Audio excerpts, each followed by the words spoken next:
For many years, various supporters of the historical status quo have maintained that Brushy Bill Roberts couldn't speak Spanish, a trait most researchers and historians agree Billy the Kid possessed. The only evidence cited by these supporters is a hearsay story that during Roberts' meeting with New Mexico Governor Thomas Mabry, he was asked a question in Spanish by either Oscar or Jarvis Garrett, depending on the particular storyteller, and was unable to understand the question. The fact of the matter is that no one in attendance witnessed such an event.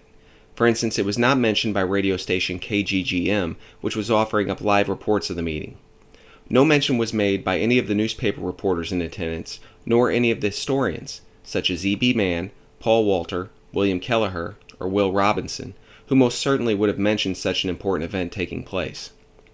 The fact of the matter is, absolutely no evidence exists whatsoever that this incident ever took place. In addition, when asked during the hearing if they had any questions they would like to ask Roberts, Oscar and Jarvis Garrett announced that neither of them would participate in directing any questions to Roberts, stating, quote, "We do not wish to dignify this claim with any questions." End quote. The truth is, Brushy Bill Roberts could speak Spanish, and according to the available evidence, he did so quite well.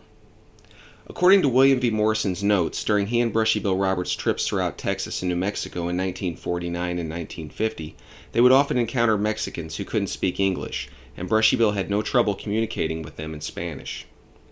According to her 1987 manuscript, Miss Ola M. Everhard, a friend of Melinda and Brushy Bill Roberts, quote, "Brushy Bill Roberts could speak Spanish as well as any Mexican could." End quote.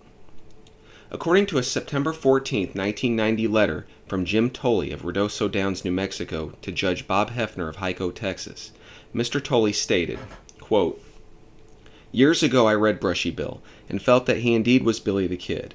When he was here around 1950, they had him visit old Severo Gallegos, who was the boy who had led him his horse that day in Lincoln when he broke jail. Brushy Bill was taken to the home of Severo Gallegos, and it so happened that Severo was gone to the grocery store to replenish his supply of tobacco. Now Severo's next-door neighbor was one Josephine Randolph Sanchez, granddaughter of Frank Randolph, who lived in San Patricio when Billy the Kid was there. In fact, Frank and Billy dated two girls together. Josephine, whom I knew real well, told me about this incident.